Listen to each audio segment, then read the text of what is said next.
3 séculos como colônia, o Brasil viveu 3 ciclos econômicos: do pau-brasil, do açúcar e do ouro. Durante o Império, começou o ciclo do café. Como os anteriores, era voltado à exportação e produzido em latifúndios com mão de obra escrava. Com a abolição, os libertos foram abandonados à própria sorte. E as fazendas perderam trabalhadores. E o Império ficava sem apoio. Não é à toa que o Império cai menos de 2 anos depois da abolição da escravatura. Quando a coroa brasileira, Princesa Isabel, Dom Pedro II, se tornaram abolicionistas, os barões do café se sentiram traídos e migraram para o movimento republicano. E começa, então, todo o movimento de defesa da República. Porque era um pacto. Os barões do café apoiavam o trono e o trono não abolia a escravidão. Com um golpe militar, em 1889, o Império se transformou na República dos Estados Unidos do Brasil. E as primeiras eleições no país escolheram o Congresso que redigiria nossa Constituição. O clima era de euforia em prol da modernidade. No começo, a República trouxe muitos sonhos, muitas ambições. Os propagandistas republicanos prometiam ampliar o direito do voto, prometiam educação para todos, separação igreja e Estado, o fim dos privilégios da nobreza, transformações muito grandes na realidade brasileira. Os projetos não são mais os projetos de uma grande elite escravista. Na verdade, agora, com a ascensão de novos grupos cafeiros, que percebem que a questão da mão de obra ela precisa ser alterada, novos projetos passam a aparecer. Mas era necessário muito mais do que projetos naquele Brasil. Nós tínhamos um pequeno núcleo de militares com a cabeça modernizante num país de miseráveis e analfabetos. Calcula-se que, ao final do Império, a alfabetização tinha chegado a 12% das pessoas e não havia uma universidade no Brasil. É um grande país atrasado, cheio de gente analfabeta e pobre. Era um país da monocultura e do latifúndio. E o ex-país da escravidão. O Brasil foi o último país do mundo ocidental a abolir a escravatura. Os escravos foram libertados, mas abandonados à própria sorte. Então, era preciso mudar tudo. E as reformas vieram. Menos de 3 meses, a República promoveu uma mudança institucional violentíssima. O judiciário foi reorganizado, o poder moderador, que era o poder privado do rei extinto, o Estado criou a legislação civil. Talvez o primeiro grande pacotão da República Brasileira foi esse, que é de 17 de janeiro de 1890. Em um dia só que o Rui Barbosa, que era o ministro da Fazenda, publicou 4 decretos. O Rui Barbosa busca uma política de industrialização bastante bem sucedida nos seus primeiros meses. Que no início gerou muito progresso, muita atividade, a Bolsa explodiu do lado bom. Representou uma liberação de capitais, uma grande expansão do sistema financeiro, a criação de condições para a ampliação do crédito, o surgimento artificial, digamos assim, do mercado de capitais. Então você tem industrialização forte, a economia do Brasil começou a crescer em ritmo maior que a dos Estados Unidos, só com mudanças institucionais. Quer dizer, demarca, na verdade, uma mudança das elites imperiais para agora novas elites em ascensão. Rui Barbosa introduz uma reforma bancária que permite emissões de moeda por parte de novos bancos que ele criou. Bancos proliferaram. O Banco do Brasil fundiu-se com um par dos novos. Houve uma explosão de criação de bancos que podiam emitir dinheiro, tudo dentro da crença que era preciso aumentar a circulação monetária, haver mais dinheiro e crédito disponível, mas é claro também que houve exagero, houve imprudência e o troço deu errado. Começa a debacle num figurino clássico de bolha que estourou. E o estouro da bolha ficou conhecido como o encilhamento, o episódio. Que vai caminhar num processo de inflação e de desvalorização da moeda. O país tropeça nas suas próprias pernas, temos uma crise financeira, uma crise bancária, crise cambial, crise fiscal. O PIB caiu cerca de 7% ao ano, em meio a uma grande crise bancária. O período todo da segunda metade da década de 90 é um período de crise e resolução de problemas de bancos e empresas quebradas. O velho Banco do Brasil, caput, quebrou. Essas crises rapidamente fizeram frustrar os sonhos maravilhosos represados durante tanto tempo pelo Império. As promessas de liberdades civis feitas pela República não aconteceram. Ela promete mudanças, promete incorporação da sociedade civil no processo decisório. Isso não acontece. É uma república autoritária, então essa é uma república que promete muito e cumpre pouco.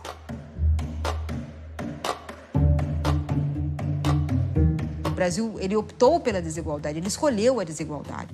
Um país que já tinha uma desigualdade brutal porque vinha da escravidão, tomou decisões que não eram nada no sentido oposto de diminuir a desigualdade, muito pelo contrário. Não houve mudança significativa no regime de concentração da propriedade. O Brasil não fez a reforma agrária na época que devia fazer. Ao final de um processo de 300 anos de escravidão, ele não ouviu nenhum dos conselheiros da República que disseram: vamos educar, vamos dar educação aos filhos dos escravos. Então o analfabetismo continuou, tão grande quanto era no Império. É um país populoso, mas de uma mão de obra, de uma educação, nível de educação péssimo. Agricultura de baixa produtividade e não tinha indústria. Em quase todo o território nacional, eram pequenos grupos que dominavam a economia.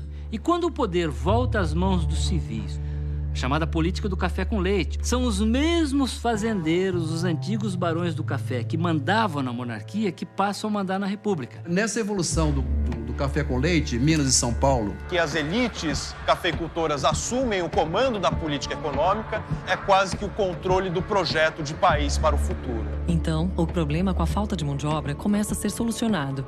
O setor da cafeicultura fluminense e paulista tratou de resolver esse problema pela opção do trabalho do imigrante. Aquela sociedade escravista vai deixando lugar para uma nova sociedade que se levanta nesse período. Então, deixamos de ser uma economia com mão de obra escrava para ser uma economia com mão de obra pobre.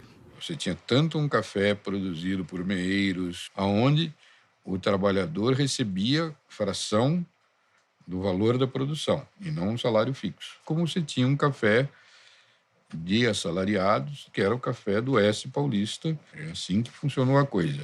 Havia essa possibilidade do subsídio do imigrante, com a concessão de passagem, possibilidade de pequenos empréstimos, enfim. Realmente era uma oportunidade grande para eles, né? E o Brasil importa quantidades monumentais de imigrantes, e não é por acaso que o grande território de chegada dos imigrantes é São Paulo, onde estava a indústria a produção de café.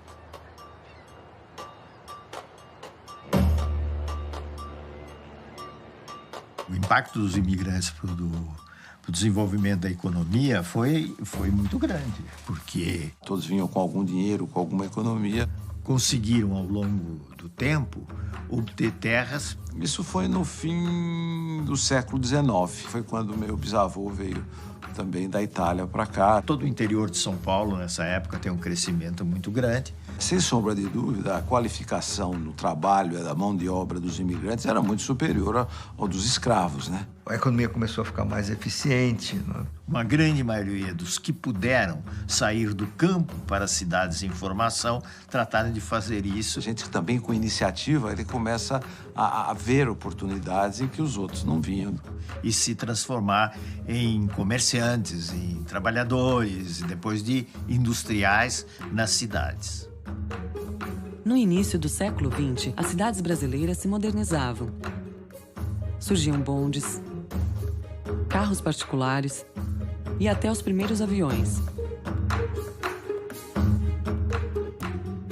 Além disso, a economia estava mais ajustada. O Joaquim Murtinho fez talvez o primeiro grande plano de estabilização da economia que arrumou, vamos dizer, essa confusão toda que foi criada nos primeiros anos da República. O Brasil já vinha realizando um lento processo de industrialização. Especialmente no estado de São Paulo, boa parte dela associada à riqueza gerada pelo café. Como o café estava se desenvolvendo muito, né, surgiu um mercado interno importante aqui em São Paulo e no Brasil, e graças a isso, então, foi possível se começar a industrializar o Brasil. Ainda assim, era o café que mandava no país. O café era o rei da economia, era o campeão de geração de renda. E mais do que isso, a renda que possibilitaria as importações brasileiras. Dr. Goudin tinha inventado uma frase que era correta. No Brasil, café é câmbio. 60% da renda era formada pelas rendas alfandegárias de importação e exportação. Isso quer dizer que a exportação ela é fundamental porque ela gera divisas que são gastas pelo Estado ou nas importações de produtos ou no próprio financiamento do Estado. Por isso, busca-se, ao longo da Primeira República, justamente garantir que o café permaneça com um papel importante no mercado exterior. O preço não caia, há uma sucessão de planos de valorização do café em detrimento a outros produtos. O Brasil passou a recorrer mais a empréstimos dos bancos ingleses, particularmente os empréstimos associados à defesa do preço do café. Embora Henry Ford, nos Estados Unidos, já tivesse criado a linha de montagem, o Reino Unido continuava sendo a maior potência mundial e ampliava suas colônias na África e na Ásia. E muito mais poderosas, e aí então tiveram condições de reduzir a condição de colônia os países da Ásia e da África. Além dos capitais e dos produtos europeus, a arte e a cultura do velho continente também influenciavam todo o mundo. Era a Belle Époque. Então, construção de grandes prédios, de grandes teatros. Era um Brasil que caminhava para uma urbanização, que caminhava para a incorporação de padrões econômicos modernos para eles. É um período onde o mundo progride muito. E progride de um jeito contemporâneo, através do que a gente hoje chamaria de globalização, mas que na época era um arremedo disso, chegando a um ápice em 1914, a Belle Époque, onde a sensação de progresso talvez tenha sido a maior de todos os tempos. E o grande motor desse progresso foi o comércio e a inovação. Com a globalização, ocorreria também um horror global, a Primeira Guerra de proporção mundial. Como batalhas na Europa poderiam afetar a economia brasileira?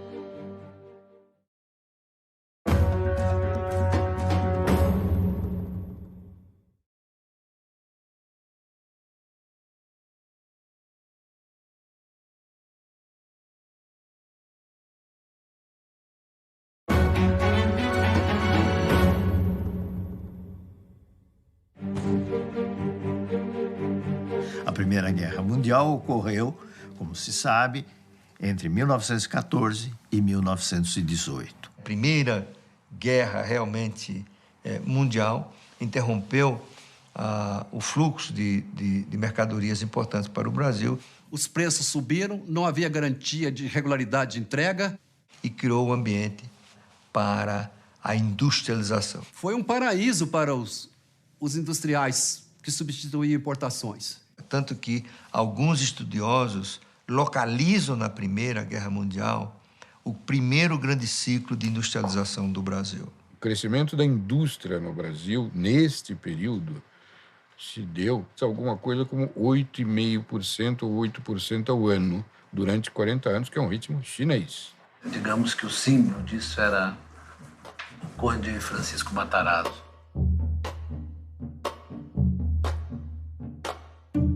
Era uma época em que o Brasil importava até arroz e banha de porco. Grande parte do que era importado podia ser substituído de forma competitiva por quem tivesse um mínimo de condições e talento para fazê-lo. E Matarazzo percebeu isso. Francesco Matarazzo chega ao Brasil em 1881. Começou com venda de banha, né, e foi ampliando as suas atividades para outros campos. Ele morre com 82 anos e tinha mais de 400 empresas. Era a quinta fortuna do planeta e italiano mais rico do mundo. Um mundo que mudava muito. No início da guerra, a Alemanha expandiu seus territórios. Quando ela terminou, surgiram diversos países. Em 1917, revolucionários russos derrubaram o czar e o país se transformou na União Soviética Comunista. E com o final da guerra, os Estados Unidos se tornaram o principal provedor de produtos e capitais para a reconstrução da economia europeia. A Primeira Guerra transformou o mundo. O mundo antes de 1914 era um mundo muito mais organizado e onde ainda se sustentava a ideia do ouro como uma moeda. E como ele é destruído, a visão da economia global em 1918, finda a Primeira Guerra, é que tínhamos o caos. A Primeira Guerra Mundial gerou desequilíbrios enormes. E você teve várias hiperinflações, mais famosa delas na Alemanha. Não se consegue, depois de fim da Primeira Guerra, recuperar o mesmo nível de dinamismo que a economia global teve naquele momento. E foi também quando terminou o padrão ouro.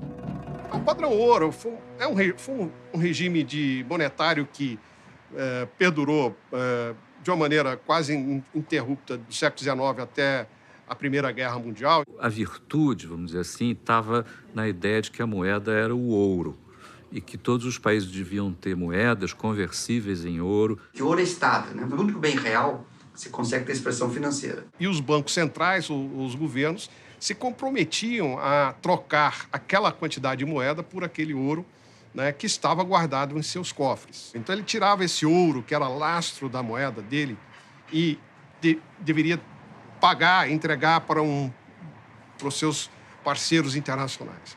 Era fácil fazer a relação entre uma moeda e outra através da quantidade de metal. E, a partir daí, você tinha essas taxas de câmbio entre os países, né? Essa história do ouro como moeda, na medida que o mundo vai ficando maior e mais sofisticado, vai se tornando uma dor de cabeça imensa. Em moeda, a questão da confiança é fundamental. No caso de uma moeda internacional, tem a ver com o quê? Com, primeiro, confiança nas instituições daquele país emissor daquela moeda. A moeda é uma instituição social.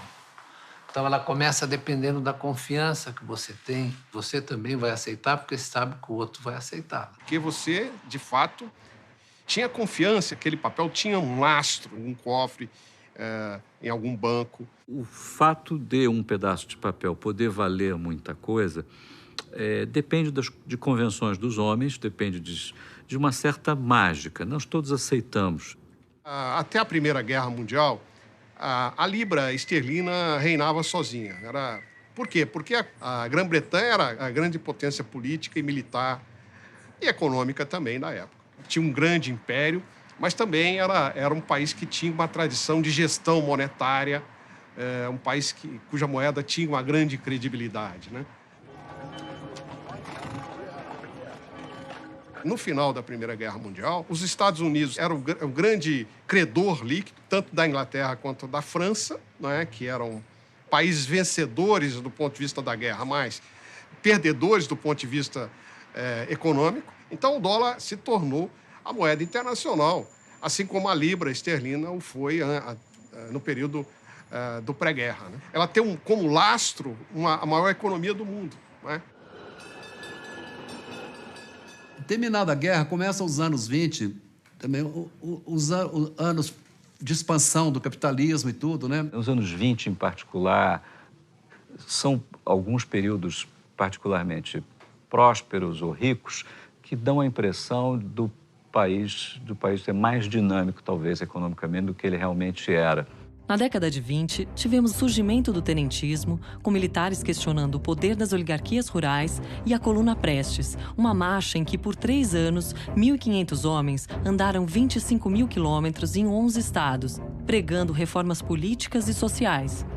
Às vezes as pessoas se enganam por conta da vitalidade cultural brasileira. O desempenho econômico nesses 40 anos da Primeira República foi muito ruim, ligeiramente melhor do que o Império, mas ainda muito ruim. Todo esse século da independência até ali foi um século onde nós começamos atrás dos Estados Unidos, da Argentina, da Europa, muito atrás e acabamos mais atrasados ainda.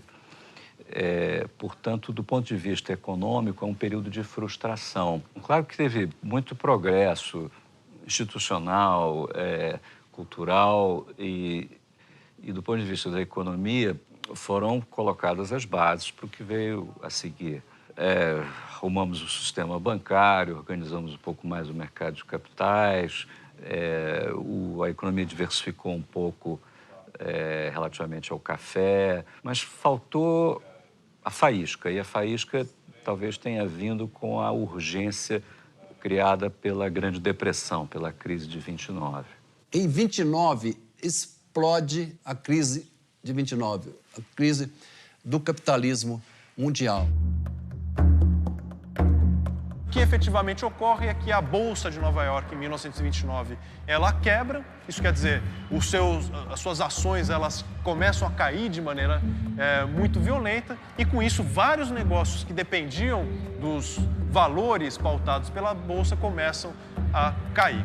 E isso quer dizer, todo negócio americano que dependia, então, dos financiamentos de bancos, da economia que passava pela Bolsa, começa a ter um cenário de crise. O Banco Central americano reagiu muito mal. Em vez de salvar os bancos e evitar a crise sistêmica, resolveu assumir uma posição radical de não colocar um tostão em nenhum banco para não ajudar ninguém. Coisa que muita gente fala que devia ter sido feita em 2008. Pois é, então, isto gerou uma crise que foi se aprofundando em um pânico bancário. Os bancos foram morrendo, bluff, um atrás do outro, e numa escala global, inusitada. Em questão de 1 ano a 2, quebraram cerca de 10 mil bancos nos Estados Unidos. Houve uma contração violenta do crédito, a atividade econômica diminuiu também dramaticamente. Dos Estados Unidos, essa crise vai se espraiando para todas as outras economias que dependiam dos Estados Unidos. Causando uma contração monetária global sem precedente, em escala mundial. O comércio internacional foi reduzido a 1/3 em 2 anos. E os efeitos reais sobre o emprego foram também avassaladores. Você teve um aumento muito grande do desemprego. E o mundo inteiro sofreu dramaticamente. Ela ocorre num momento de extrema vulnerabilidade em vários países que vinham fazendo sacrifícios imensos para manter-se no padrão ouro, como a própria Inglaterra. E a coisa foi ficando pior. A crise de 29, como nós para o Brasil foi uma tragédia.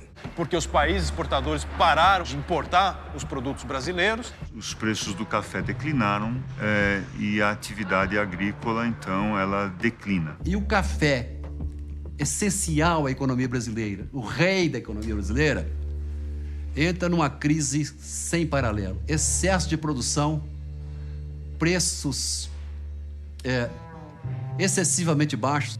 O que valia 200 passou a valer 20. O preço já não pagava sequer o saco. A queda na exportação de café acumulou estoques de café. E aí o governo acaba por ter que intervir. O governo brasileiro passou a fazer grandes compras de café, para depois queimar. Porque enterrado ele destruía a terra. Você tinha que queimamos 40 milhões de sacas de café. Então, a crise do café, ela secou o balanço de pagamento, porque a receita de divisas caiu brutalmente. A nossa capacidade de compra tornou-se mínima. Esse foi um momento de grandes mudanças da estrutura do capital no país.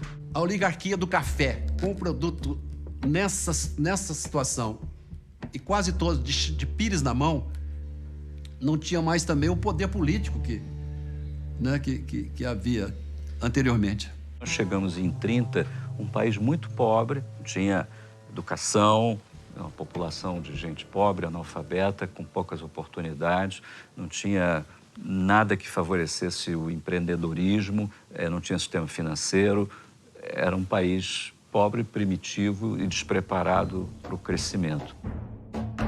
O que seria do Brasil com sua economia quebrada, com a economia mundial em frangalhos e sem esperanças de se renovar?